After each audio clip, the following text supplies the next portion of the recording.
And now your host, Noreen McClendon. So good evening, everybody, and this is Noreen McClendon, your facilitator at Free to Heal, where we are formerly incarcerated and loved ones who come together every week so that we can support each other and attempt to heal from the wounds and scars that were left on us as individuals, families, communities, neighborhoods, as from mass incarceration. And so here we are, the Tuesday before Thanksgiving, and one of the things that I wanted to discuss is um, I'm reading a book about emotions and how they play into learning and how the brain functions.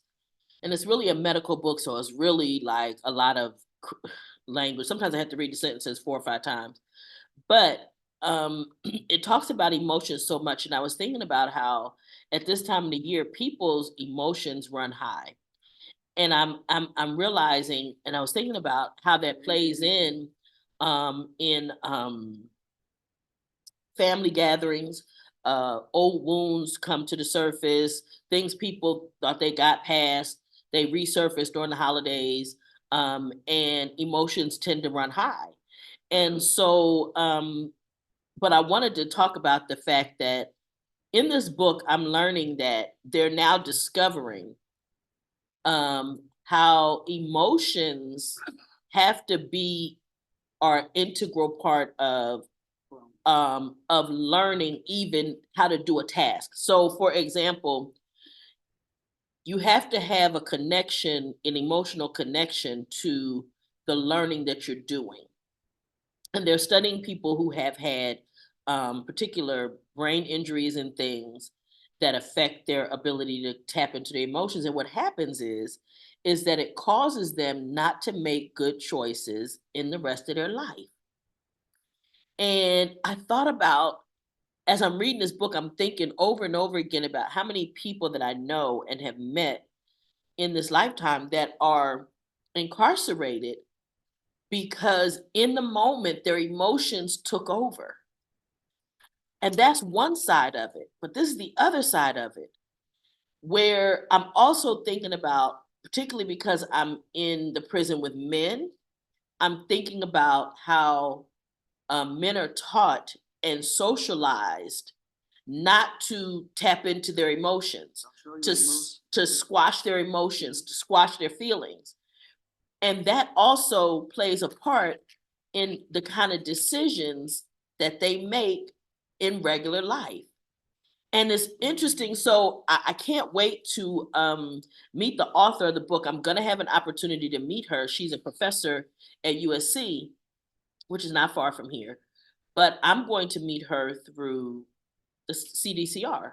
And this lady is going to connect us so that we could talk about it. But her language is so uh, medical and scientific and all this that I'm thinking I need to help her make this plain English because it's crazy. I mean, like I say, sometimes I have to read the sentences 3 or 4 times just to get the meaning of what she says. So I want to talk about the fact that if we don't allow our emotions to be a part of our learning, we don't learn how to make good decisions. Even if we intellectually or whatever might know that this is not a good decision, we still don't make the right choices because we're not tapped into our emotions. And again, we've talked a lot of times here about how our emotions, if we go just on feelings, just on emotions, that's too far in the other direction, and we wind up making bad choices. So, learning how to make good choices in our everyday life, things that we know that are not good for us, affect us. And come this way, you wanted to say something. Well, sometimes when I was inside, I would do something knowing that it's not the right thing to do, but Did it anyway. yeah, because the backlash of things happening when you don't do something, if you don't react, Mm. that people think of you being weak. So sometimes I did things and I didn't really feel good about it, but I felt in my position that if I didn't do it, then somebody else would try to run over me. So I know it wasn't right, but in a way it was right because being inside, any little weakness that you show could get you killed. Mhm. Yeah. And you know, I never wanted anybody to run over me because it's That would make sense, right? yeah, it's a good thing and it's a bad thing all at one time. Well, and you know, one of the things, I just wanted to say this too. One of the things that's interesting to me, we have talked about it before here, when you got hit by that car as a kid, Yeah. right? So we now, okay, Pike is in his 70s. They didn't understand a lot of how the brain operated when he was hit by this car as a little kid. What were you, under 5? Yeah. He was under 5 years About old. 3. About 3 years old, he got hit by a car. And he was never able to learn to read, right? But the interesting thing is that it probably also disrupted something about how the emotional part of the brain and part of it and all of that connected, which made it Well, it made not me stick. it made me fight a lot when I was young Hmm. because people would make fun of me. And it was just like, I'll tell you a little short story. Mhm. I was in a foster home ranch that I liked. And I was there about 2 weeks. And because I had spent so much time in juvenile hall, like the average person spends 90 days or something. I spent 3 years there, Mhm. and 2 of it in a hole. But anyhow, so they tell me I have to go to school, and I'm thinking, oh, this ain't going to come out too good. So the first day, I get in the classroom, I sit in the back. I don't want, to be noticed. And the teacher's mad at the class about something. I don't know what it was. And at the end of his speech, he says, you don't want to be dumb like the new kid. Well, they started laughing at me and that. And I went out the door and I was crying. It really hurt my feelings. Then when I got done with my crying, I was up on a hill. I found a rock about that big. And I come back and I want to smash his head in. And I guess he thought I was like the normal kids, put the rock down and all that. Well, I ain't putting the rock down. I try to bash his head in. And then when they locked the whole school up, I'm sitting outside his door telling them, bring your ass out here. I'm going to show you how dumb I am. Mhm. Then I seen these 2 suits and I knew who they were, Who were they? cops. Oh. I mean, you always know what cops look like. Wait. Let me just say this. Some of us do not all know what the cops look like. I just as a point of reference, okay? Some of us don't. So, but you had enough experience. But this is the thing that has been interesting to me though, is that um it could be we have already decided that there was brain injury, right?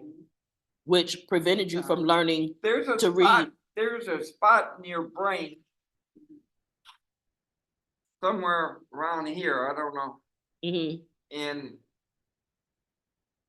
I couldn't put the letters together.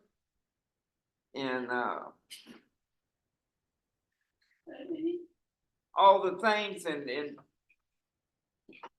and like my mom used to, on the weekend, just, everybody else got 20 words, I got 10. Mm-hmm. And I tried my best. Sure. And I knew it during the weekend. Mm-hmm. Come Monday morning, not a damn thing. But let me tell you what I'm learning from this book, right? That may be part of the issue is that because of the brain injury, the part of your brain that may have been injured, a portion of it may have injured not just that, but also the emotional side, so that they're not working together the way that they should.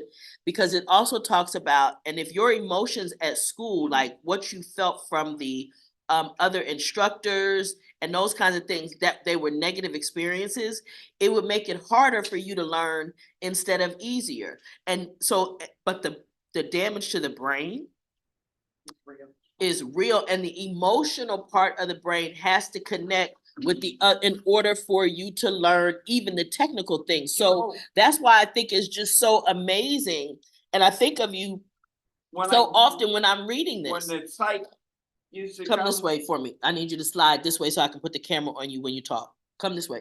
Me? Slide. Yes, baby. You the one talking with your big head. Excuse me, I don't wanna run over her feet. Yeah, so that's the interesting thing is that, so yeah, so what were you saying, sweetie? But when they sent a psych in to check me out from the school, I have a high IQ. And that's what they say. That's what they say. That is normal. That's the crazy thing. Yeah, You just can't remember it. That's the thing. The crazy thing in the book is that it talks about the fact that they will have regular high IQs and stuff like that, but that there's something that it will still cause them, if the emotions are not connected and it's not all working together, it will cause them to make bad decisions for their everyday life. And this is what happens. So yes, I that is interesting to me because we already talked about this, Yeah. right? I know. And then not only that, I've known you for some years now, and I know you're smart. you You see what I'm saying? You know why I was so good with plumbing? Why? Because I could look at something and I know what it needs. You know what I mean? It's not, in everywhere I went, they made me the emergency plumber, and the reason was that when something got messed up, it don't matter if it's small or big. Even my boss, who they would tell, go put these toilets on the yard. Okay, that was one thing. And he told me, usually they go to free staff and they figure the crap out. Uh-huh. Well, my boss takes me to the yard and he says, I need to put 3 setups of 2 toilets and a urinal in a sink. Mm-hmm. And then he was showing me where they wanted to put it. And I told him, I said, no, you put it on this side of the building because you can connect easier into the sewer system Mm-hmm. to put it down. And of course he went with my suggestion, but I don't know how many times he took me on job sites. And he would tell me, well, we're supposed to do this or that. And I tell him, okay. And I'd pick the spot most of the time. And the next thing he came out of his mouth, get the parts and we'll do it, Mm-hmm. Mm-hmm. So I go back with the electric like a golf cart. Mm-hmm. I go back and I pull all the parts that I figure, and extra on some things. And it worked out. Mm-hmm. You know what I mean? Mm-hmm. And let me say this. So he's a good visual learner. One of the things is I I am when it comes believe, to plumbing. but one of the things though that I want to make clear is that part of the reason when you were learning plumbing, there was something about that that connected to you in Right. an emotional It way. did, it did. It made you feel a particular way. So that was able to connect. So that's the part about it to me He can use his hands. that is so amazing, that the brain itself needs both emotion and intellect to be able to learn. So that, And at and you night, I have to would make, figure it in my head. and but you have to, so for children is, and particularly with men, I'm concerned about the fact that society teaches men, and now things are better, but society has been teaching men not to show emotion or not to feel emotion or to squash their emotions. And that causes them at the end of the day not to be able to make good decisions in their lives. See, it's beyond just the, whether it's visual or not. The brain literally needs both of those things. It needs the emotions for it to connect. There needs to be an emotional attachment to what they're learning. So the authors are saying, well, we have to make children feel an attachment to what they're learning. I can honestly say that made sense to me, because in school, I couldn't stand history. It was so boring. It was like, read this, remember these dates, regurgitate it on a test. It had no connection to me at all. Now, if you come to my house, I'm always watching some documentary about history. The History Channel may be on. I mean, I'm constantly reading things about history. Everything is, I love history. But now I see where it relates to my life today. And so it gives me an emotional attachment to it. And the things that we have an emotional attachment to, we learn better. So I thought it was interesting, but I also am thinking about it again in context of right now, we're in the holiday season and emotions run high. Very. People come together, particularly when you have family members you missed, or family members who have passed away in the past year, or people who can't see their family for one particular reason or another. Strangely enough, today, I saw something as I'm opening up my, when I go on my email, the internet comes up and news flash or whatever. And it was about, there was an article about, because of the election, some families are not getting together with their relatives. And one guy was saying that his parents wanted him to force his daughters to come to Thanksgiving dinner, but they didn't want to be around the grandparents and stuff, and the aunts and uncles, because they're Trump supporters and they're aggressive, and and they make them they want to talk about it and they want to kind of beat it in their heads. And the daughters were like, I'm not coming. I'm not going to set myself up for the abuse. And then it was like, well, is he right or wrong? Or is he right? Is he wrong for not forcing his daughters to come to that? But again, all of these are emotions. And if we are socialized to squash those emotions as children in school, people don't learn. And this is their, and again, the reason I thought about it so much, I thought about you so much, is they were doing brain scans of people who had brain injuries. And we know, Pike and I have discussed it many times about the fact that he had that brain injury as a kid when he got hit by a car. So it's even more reason, of course, society has definitely turned from men not being emotional, or you should squash your emotions and those kinds of things. Society is now saying, no, men feel and they hurt and all of those things too. And my hope would be that as we understand this more, that we stop socializing anybody to squash their emotions or ignore their emotions, and also that it's not manipulated to make sure that certain people don't learn, because education is going to become a commodity. If the way that them talking about shutting down the Department of Education and all these kinds of things, and supposedly leaving it to the states. Well, a lot of the states, um, the ones that are really poor in education that currently have a lot of funding from the federal government, they're not going to put that money in education.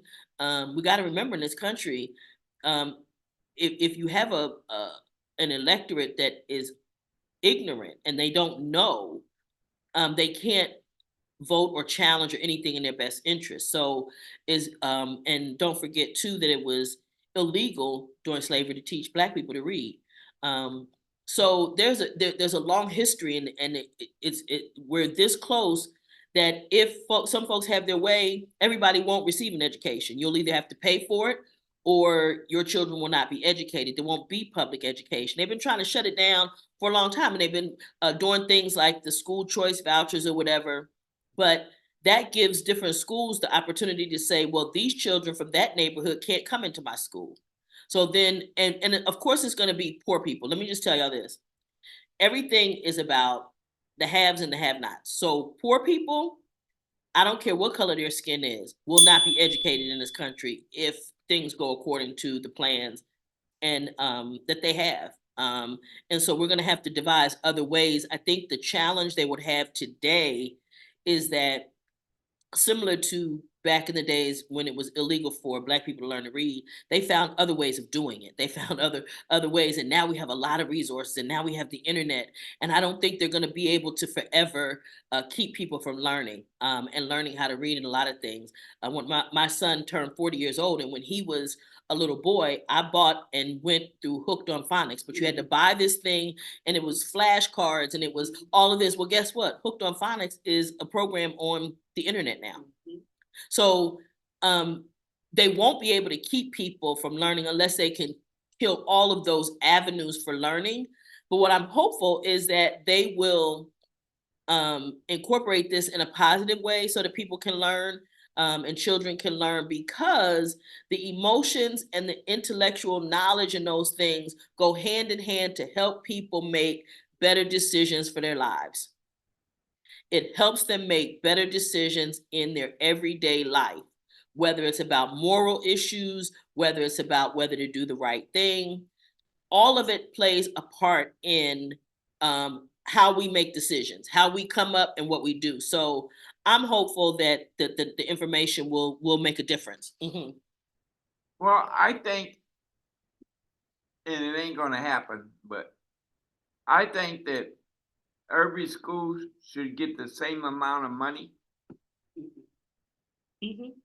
Yeah, I know it ain't gonna happen, but I'm saying if they righteously divided the money equally Mhm. to all the schools, Mhm. then the problem with the education would change so much that, you know, if let's say in the sixth grade, all of them had computers Mhm. from the school, Mhm. and you the rich ones, and then the poor schools, they would have to get the computers for their kids. Mhm. If you put it on an equal base and not saying, well, this is a rich area and Mhm. they need more things and we're going to spend more money on the classes, where in a just a regular public school, you know, Mhm. it's just like when they started doing these private schools, Mhm. they got money. You know what I'm saying? Yep. What took away from the public school. Some of the charter schools. Uh-huh. You know what I mean? And that is why, that is especially why um school choice vouchers is not necessarily a good thing. It sounds like a good thing, but it's not, because when they had that choice voucher, the school's not obligated to accept them.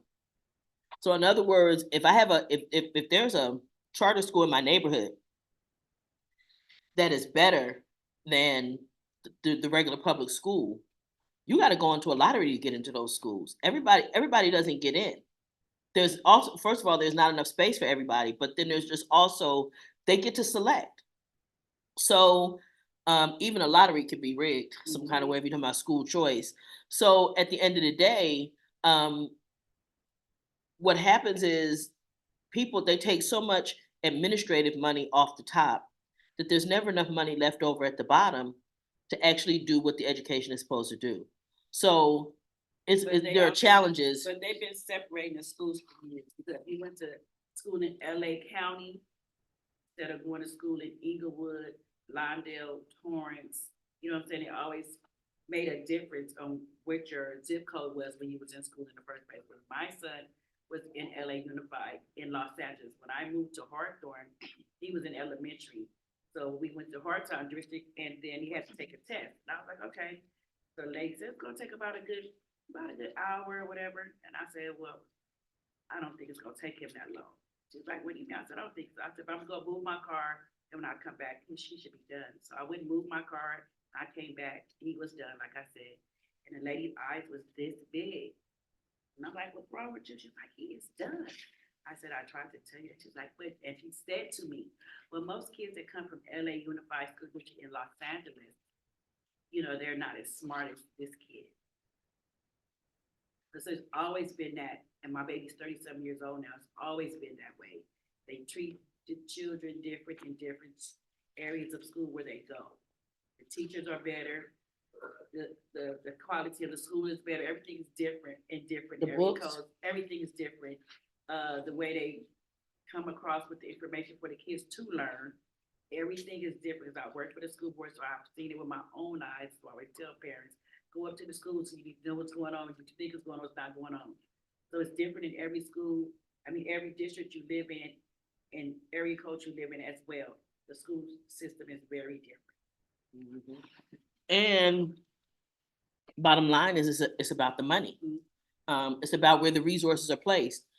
There are enough resources to teach children, all children in this country, if that's what you're after. But that's not what they're after. Nope. So we have to realize what it is. They get paid for you. The goal, right? They only want you to be in attendance. Now that's the one thing they're serious about, because is they get paid from the state based on average daily attendance. And that is one of the reasons why they have truancy laws and all that, because they can't get their money if your kid is not in school. They don't care if they don't have books for them. They don't care if they're not teaching them nothing. They don't care if they're not learning anything. That's your problem. They just need. But they just need the child in the seat so that they can get paid for them. So, but I'm, like I say again, all of this is,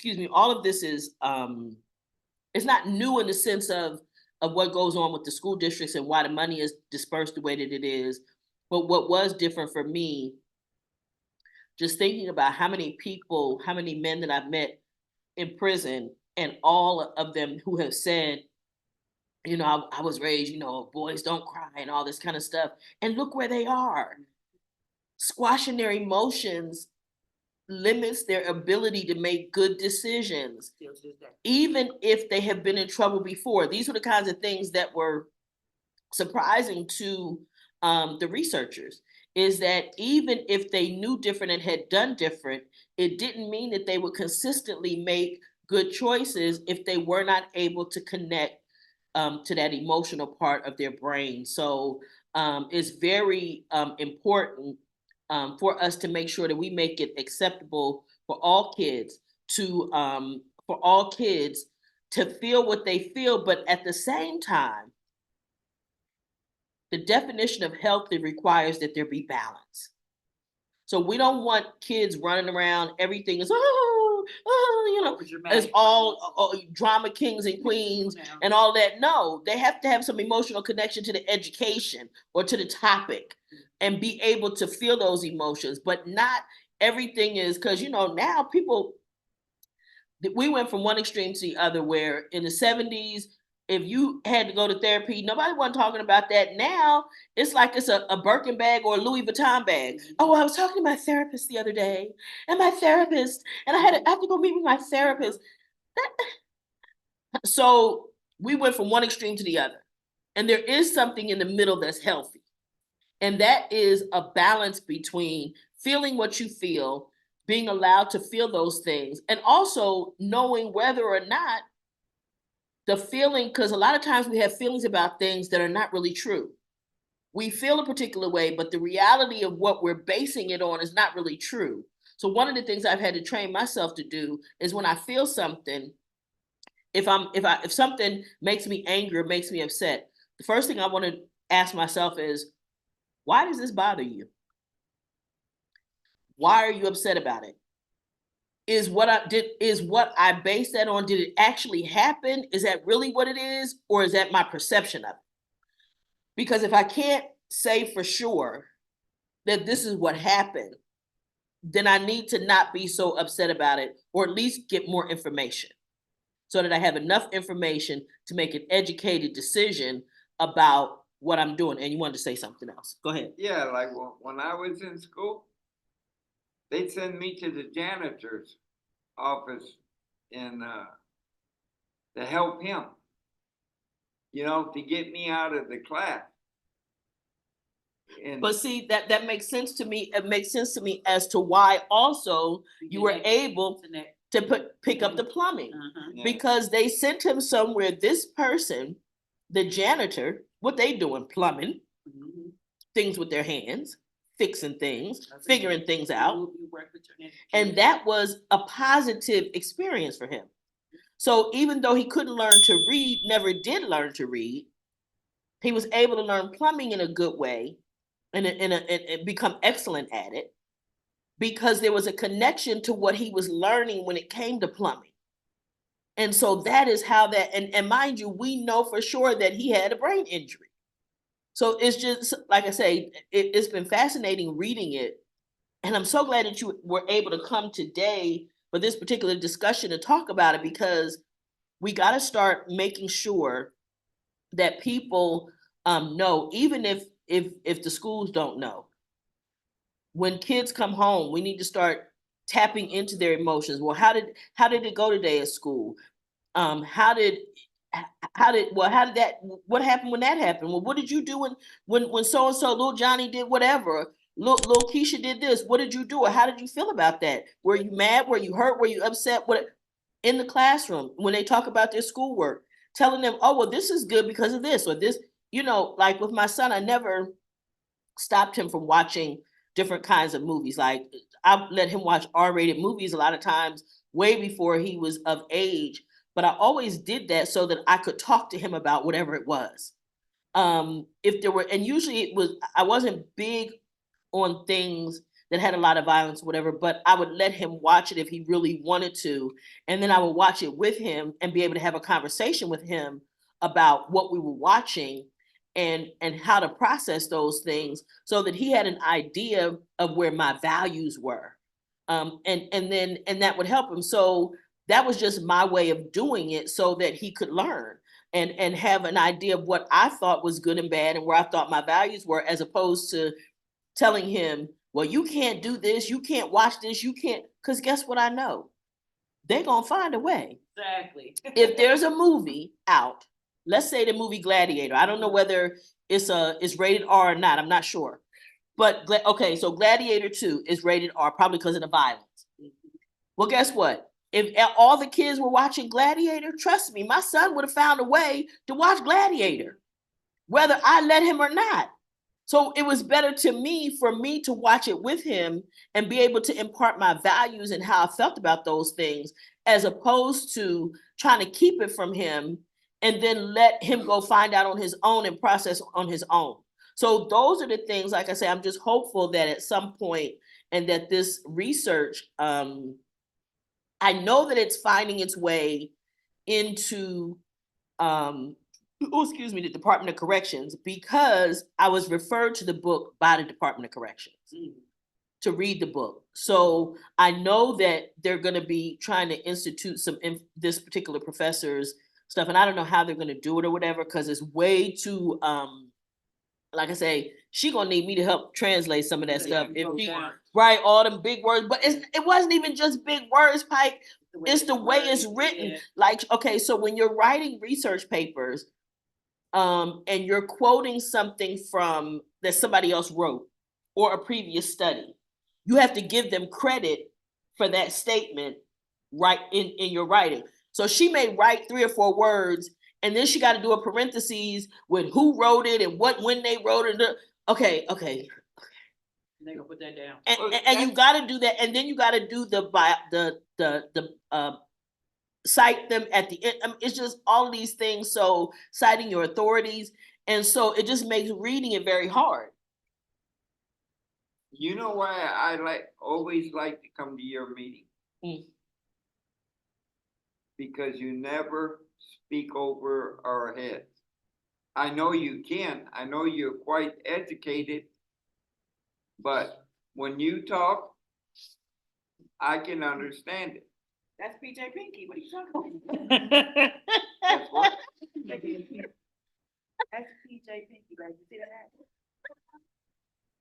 I don't know what that is. You don't need to know what that is.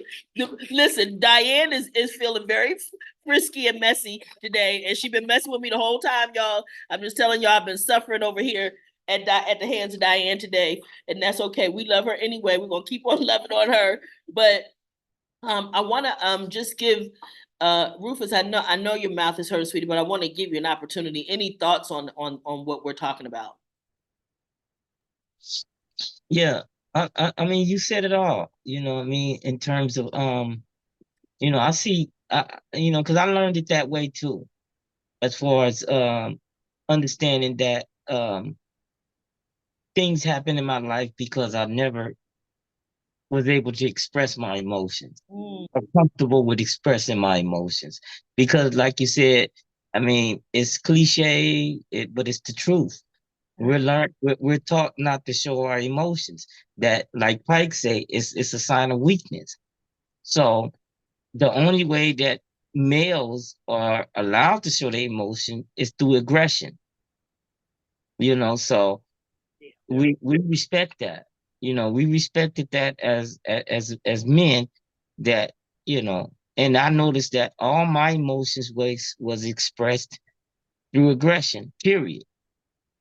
No matter what the little voice said to me, just like when I committed my crime, just before I shot the people that I shot, that you remember that devil that pops up on one side and that angel pops up on, that happened to me for real. Mm-hmm.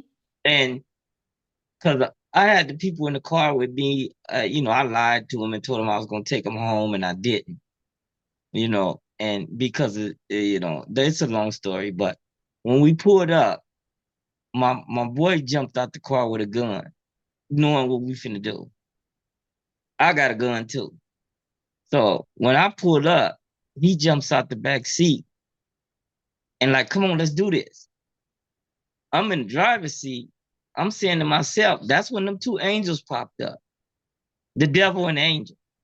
One of them said, if you gonna do this, no, one of them said, if you're not gonna do this, tell this dude to get back in the car and get on.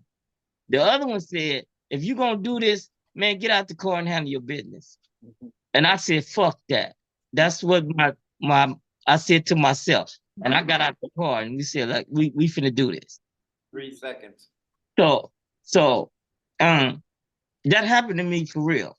Mm-hmm. And then in prison, through the classes that I took, that, like you said, about, it's called emotional intelligence. And it's like, we have to find a way to be comfortable with expressing our emotions, because it's a natural, like you said, you said it best about how your brain, requires that from you. Yeah. You know what I mean? And if you don't do it, and if you don't find that place, you make bad decisions. You said it. Everything that you said is. Isn't that something? But you see why it was so interesting to me, Rufus, because I could see how it's played out in so many people's lives that I've met through the years, teaching in prisons and teaching at the halfway house.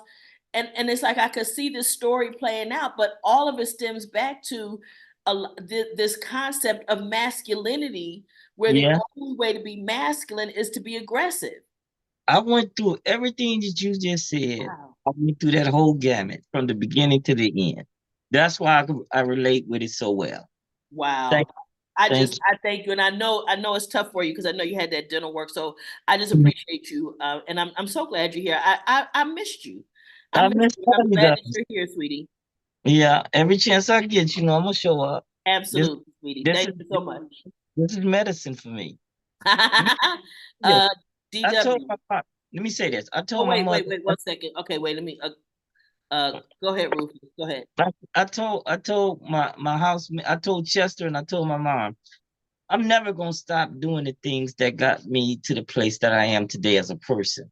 Awesome. And that's what this group is for. You Yeah, know, and I'm never gonna stop going to groups. yeah. And this one I really miss. And I'm here. It's just that I have to do other little things right now. But I'm I know. We talked about that before we started. We talked about it at our check-in, okay? And so okay. balance, my love. Self-care Okay. here. Thank you. Appreciate you so much. And DW, I'm coming back to you now, sweetie. Any thoughts you have on the topic? Oh yeah, I mean, like Rufus said, when we go through our reform in prison, we we thoroughly explore our emotions finally, and it all comes flooding out. But because when I look back on my childhood, I had these adverse childhood experiences that I didn't really think, attributed to who I was, who I became. But that's what happened. I started thinking about my traumas and stuff, and there they were. That they didn't get expressed. They didn't get talked about. I didn't talk to anybody about it. I just held it in. And my crime was an explosion crime. I just took it out on somebody and who knows how much of my emotions, from built up emotions, that I just let out all out on him. And that's the way I felt about it. And I finally came to grips with it in the class grip. You know, and I don't know if people took that, but that's an awesome emotional group that forces you to explore your pain, your own And what past. was it called again? Grip, Grip. guide Okay. rage into power. Oh, okay. Okay. And Yeah, you took that inside. yeah, I took that inside, and it Okay. was a big class for in prison, but it helped me realize these things, and now I can look at it a little different. And I'm still doing these things where I'm not expressing all my emotions properly. I don't have the proper person to do it with. Maybe I do self talk, and that helps, and that's probably what I'm doing more. And it still feels uncomfortable, or not uncomfortable, but Yes. Yes. Uncomfortable. yeah, maybe uncomfortable. Yeah, Like it it is feels, it because feels, it's not normal. It's not your norm. So yes, it's out of your comfort zone. yeah, This is not what you're used to, or maybe if familiar. Would that be a better word? yeah, it's unfamiliar. Unfamiliar, maybe. Yeah, it's discomforting. It's just, I don't know. But I mean, it's like I almost have to be forced to do it. Yeah, like you said. So, but I don't mind doing it. I'm totally open book, and that's what's helped me too, is just be forthright and honest about everything, and I can come out with anything with in certain groups, and people are like mindedness, but in the proper context. But yeah, I'm just so glad that you were here though for this because yeah, of the experiences that you've had and the groups that you've taken and what we talked about and your check in. That is good that you were here tonight for this conversation because it lets you know that there's a reason that yeah, because you did all of that squashing of your emotions, there's a reason that you weren't making the good decisions that led to the explosion. yeah, Right. So that's again one of the reasons that I record these groups because somebody somewhere doesn't know what we're talking about. And oh they're yeah, not all here right now. But it's very important for people to know this so that we know the worst thing in the world is to feel like I'm the only one going through this and nobody understands. People commit suicide yeah, because of it. Nobody understands me. There's nobody I can talk to. Nobody cares what I'm going through. those things are very detrimental to the soul. And so it causes people to do bad things to themselves and other people. But to know that literally, if we hadn't been teaching people, to not feel anything, don't cry, stop crying, acting like a baby or whatever, with those things, and allow them to attach and express their emotions and attach those emotions to what they're learning, or allow them to feel some type of way about it, then maybe they would have learned better. I mean, I was too excited recently, and this is before I started reading the book, but when my granddaughter, who's in kindergarten, and I babysit her on Thursdays and Fridays, and I said to her, so she had probably been going to school now maybe like a couple of weeks, and I said to her, so how was school? Do you like school? She said, I love everything about school. I said, oh, okay, because I wasn't that person. I always did well in school. And now reading that book, I understand why, because emotionally, I knew that my mother wanted me to have good grades. I was little, but I was the youngest of 6. So I always saw how excited she got when all the older kids came home with good report cards, and they got, listen, she was a, and y'all forget it, this terminology, but y'all gonna understand. She was a hoe for good grades, honey. You could pimp her and get anything you needed as long as you got good grades, honey. Some A's, child. You could get that. That always translated to cash or whatever you wanted to participate in. So I would call her an education hoe. She was. Yeah, so Love that. you had the incentive to learn and do Yes, well. Yeah, but it was emotional though. That's the thing. yeah, became emotional. I felt good emotions about learning because of what it gave her. Pike felt good about doing the physical things because they put him with the janitor who fixed things, and Yeah, that allowed him to retain those things. So this is awesome, and I'm so glad that you're here. I'm glad that you've been well, and we'll look to have you with us next week if you're free. Okay, yeah, I will. and you have a great holiday here. All right, you too. Okay, and now Bye, I'm you going guys. to talk to Mr. Darius. Yeah, there's. Any last thoughts from you, sweetie?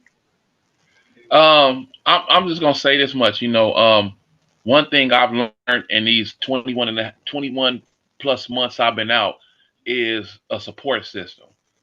And that's key because when I heard DW talk about grip, it reminded me of when I did Vogue in the inside, and me and it was like 17 brothers. We was in the same group for 2 years. Mhm. So, we got to see each other cry. We got to see we seen each other go through all this stuff.